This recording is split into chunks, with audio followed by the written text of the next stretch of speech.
মাননীয় প্রধান উপদেষ্টা জনাব ডক্টর মোহাম্মদ ইউনূস এরও আগে এবং সম্প্রতি ডিসেম্বর এবং জুনের মধ্যেই নির্বাচন অনুষ্ঠানের কথা বলেছেন। আমরা মনে করি সরকারের তরফে যদি সদিচ্ছা থাকে এই সময়কালের মধ্যেই সংস্কারের প্রাথমিক এবং বিচারের প্রাথমিক দৃশ্যমান কর্মসূচি হাতে নেওয়া সম্ভব। অপর রাজনৈতিক শক্তিগুলো যদি অন্তর্বর্তীকালীন সরকারের সঙ্গে সহযোগিতা করেন তাহলে সংস্কার এবং বিচার কার্যক্রম অতি দ্রুত সময়ের মধ্যে দৃশ্যমান করে নির্বাচনের পথে অগ্রসর হওয়া সম্ভব। যমুনা ইলেকট্রনিক্স ঈদে ডাবল খুশি অফার সিজন 3, যে কোনো পণ্য কিনলেই পাচ্ছেন নিশ্চিত ঈদ উপহার। সেক্ষেত্রে অন্তর্বর্তীকালীন সরকারের মাননীয় প্রধান উপদেষ্টা যে সময়সীমার কথা বলেছেন এই সময়সীমার মধ্যে নির্বাচন হওয়ার মতো বাস্তব পরিস্থিতি তৈরি হতে পারে। জাতীয় নাগরিক পার্টি এনসিপি কোনো এক ব্যক্তির নিয়ন্ত্রণাধীন দল নয়। গণঅভ্যুত্থানের প্রথম সারির নেতৃত্ব তারা সকলেই এই দলের হাল ধরেছেন। আমরা জাতীয় নাগরিক পার্টি এনসিপির পক্ষ থেকে সারা দেশের মানুষের সঙ্গে নিজেদের যোগাযোগ বৃদ্ধির কর্মসূচি হাতে নিয়েছি। যদি নিজস্ব ব্যবস্থাপনায় এবং জনগণের স্বতঃস্ফূর্ত অংশগ্রহণের মধ্য দিয়ে জনসংযোগ কর্মসূচিতে কি অংশগ্রহণ করে থাকেন সেটাকে আমরা দলগতভাবে অবশ্যই যাচাই বাছাইয়ের মধ্য দিয়ে যাব এবং আমাদের দলের বিভিন্ন সদস্যবৃন্দ তাদের মধ্যকার কথাবার্তা নিয়ে অনেকের মধ্যে মনে হচ্ছে যে দলের মধ্যে সমন্বয়হীনতার জায়গা তৈরি হয়েছে। বিষয়টা এরকম নয়।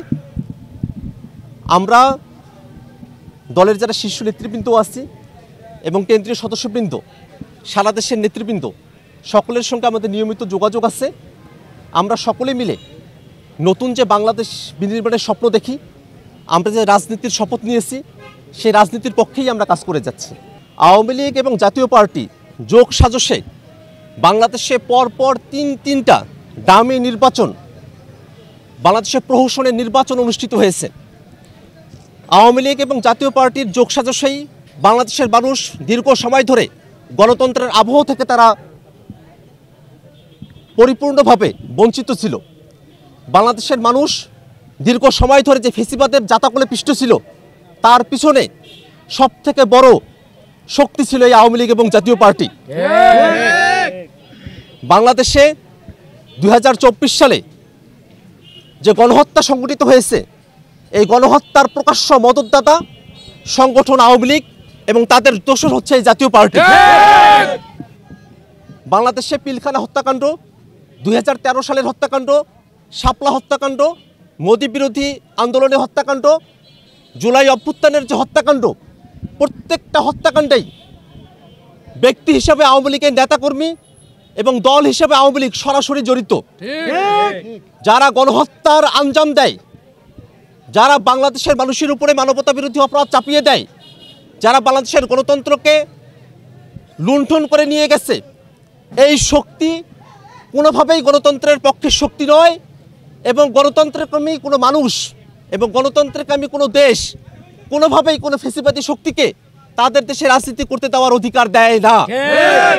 সেই জায়গা থেকে আমরা মনে করি কোনো ফেসিবাদী শক্তি ইনক্লুসিভ ইলেকশনের প্রয়োজনীয় উপাদান হতে পারে না। বরং ফেসিবাদী শক্তি যদি নির্বাচনে না আসতে পারে তার মধ্য দিয়ে এই গণতন্ত্রের বিজয় সূচিত হয়। জিন্দাবাদ জিন্দাবাদ, আক্তার ভাইয়ের আগমন।